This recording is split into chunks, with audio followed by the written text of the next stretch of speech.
3h48. Quem conversa conosco agora é Daniel Toledo, advogado especializado em Direito Internacional, fundador da Toledo e Advogados Associados e sócio da Li Toledo Law. Daniel Toledo, boa tarde, seja bem-vindo mais uma vez.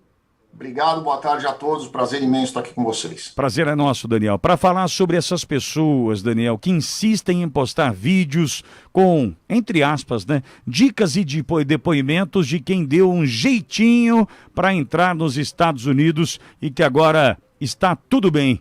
Não fazem ideia das consequências disso, né, Daniel?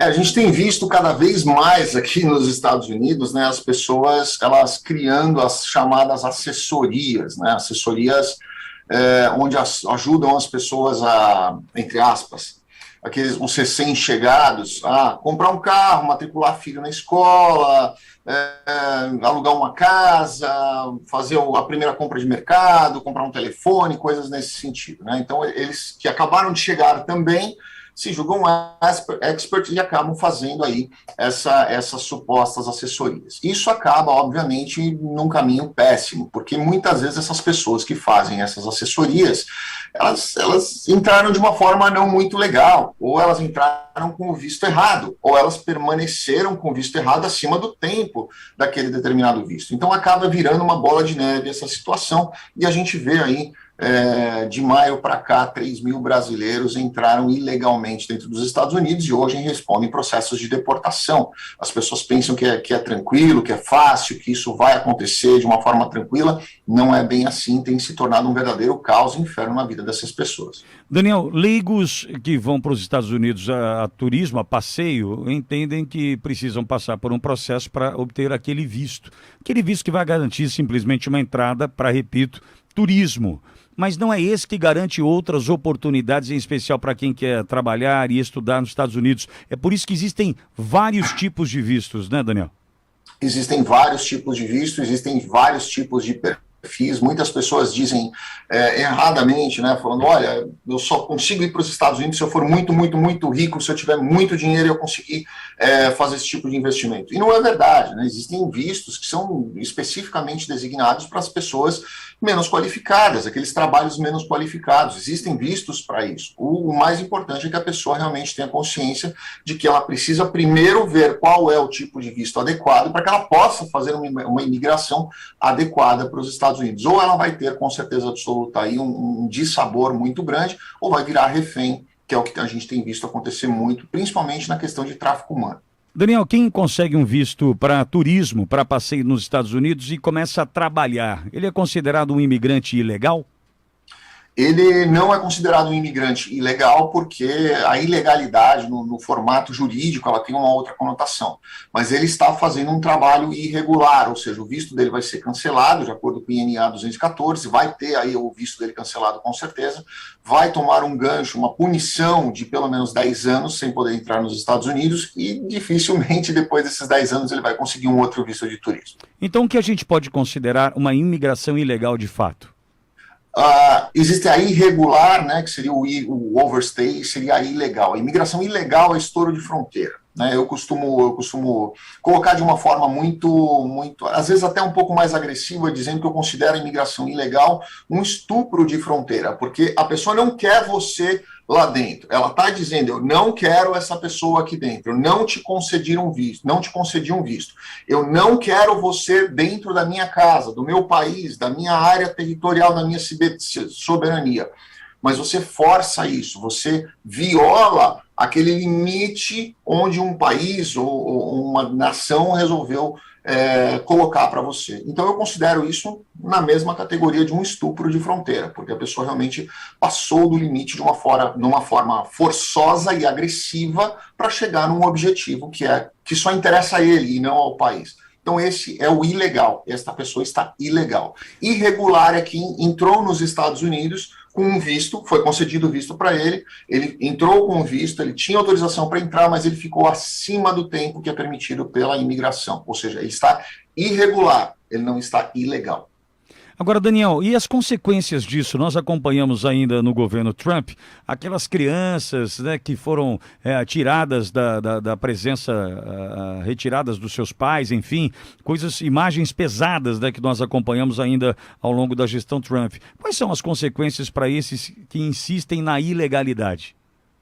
Bom, primeiro é a morte, né? As pessoas não falam muito disso, porque elas acham, infelizmente, algumas mídias, e eu estou até escrevendo um livro sobre isso, sobre essa questão do tráfico humano, eles preferem não noticiar, mas hoje, se você for olhar os números que colocam ali, que eles não noticiam porque não entram nos Estados Unidos e o México não tem intenção nenhuma de dizer quantas pessoas morrem ali, mas 25% das pessoas que tentam cruzar a fronteira morrem. Ali as pessoas esquecem que exatamente naquela área ali existem muitos coiotes, existem muitas cobras, são muitas rattlesnake, aquela cascavel. E as pessoas fazem a travessia de noite. Você não enxerga uma cascavel à noite, né? E você ouve os barulhos ali das pessoas conversando, dos grilos, dos barulhos normais que você vê ali daquela região.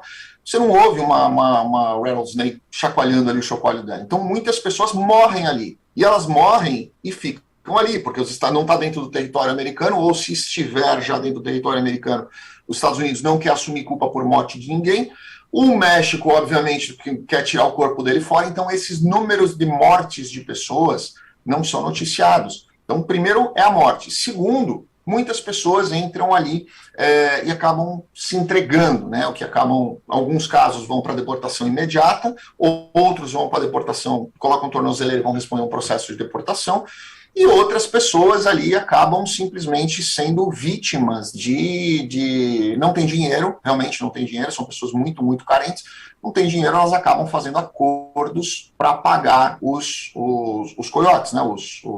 Os coiotes que eu falei antes são animais coiotes, esses outros são os transportadores. Acabam fazendo acordo e vão para prostituição, vão trabalhar com tráfico de droga, vão em troca de favores e acabam virando escravos mesmo dessas pessoas por muitos, muitos, muitos anos e acabam sendo vítimas aí de extorsão, de violência, de exploração sexual, de transplante de órgãos e muitas outras coisas. E caso essa pessoa consiga passar por todos esses obstáculos, Daniel, ultrapassando a fronteira, certamente ela não deve estar preparada financeiramente pelo que vem pela frente, né? A grande maioria não está preparado financeiramente pelo que vem pela frente. O custo de vida nos Estados Unidos ele é muito alto, o salário é obviamente proporcional alto, mas o custo de vida é muito alto, essas pessoas acabam morando de favor ou colocando famílias de favor. Eu tenho casos aqui que eu inclusive estou reportando nesse livro, que é uma família que entrou com uma filha, essa filha ela foi vítima de estupro, porque eles foram morar de favor na casa de uma pessoa, o pai e a mãe saíam para trabalhar durante o dia, e essa menina de 14 anos foi vítima de estupro, e a pessoa dizia para essa menina, falou, olha, se você contar para os seus pais, eu vou ter que colocar vocês para fora de casa, vocês não vão ter onde morar. E a menina ficava quieta, ela não falava nada, viveu essa situação por 8 meses, até uma hora que os pais começaram a perceber que a menina estava realmente enlouquecendo, e aí descobriram, levaram na polícia e acabaram descobrindo o que tinha acontecido. E essas situações acontecem muito, muito, e as pessoas imaginam que não, que é só o lado bom do Mickey, que vão chegar, entrar nos Estados Unidos e vão ficar ricos, porque muita gente posta nas redes sociais que estão limpando casas e compraram um iPhone novo, que estão limpando casas, trabalhando na faxina, ou acabaram de comprar um Honda Civic, ou que estão ostentando coisas que, na verdade, aqui nos Estados Unidos são banais, né? Você compra um Honda Civic aí com $129 de parcela por mês, isso é normal dentro dos Estados Unidos. Você compra um iPhone novo com $20 de parcela por mês, isso é normal, mas no Brasil, infelizmente, as pessoas não têm essa realidade e enxergam de uma forma como se as pessoas estivessem realmente vivendo um conto de fada. E quais as suas dicas, Daniel, para as pessoas que assistem a esses vídeos com essas dicas mirabolantes e desses depoimentos de quem deu um jeitinho? Qual é a tua dica para essa pessoa? Primeiro, conversa com o advogado, né? Independentemente de qualquer coisa, o advogado vai saber dizer para você se você tem algum perfil de você poder ir para os Estados Unidos de alguma forma, legalmente, seja com visto de investidor, onde você faz um investimento mais alto, ou seja com visto de unskilled, onde você faz, quem paga, na verdade, a empresa que está te contratando, então você não tem despesa nenhuma, quem tem despesa é a empresa. você acaba se direcionando melhor quando você conversa com o profissional. Se o profissional disser para você, olha, não existe forma, não tem como, não tem caminho para você fazer, procura outro país, que tem muitos outros países aí que facilitam, inclusive para brasileiros, sem necessidade de visto, inclusive, onde ele possa fazer uma trilha um pouco mais consciente, pé no chão. Este é Daniel Toledo, advogado especializado em direito internacional, fundador da Toledo e Advogados Associados e sócio da Li Toledo Law. Daniel, boa semana mais uma vez.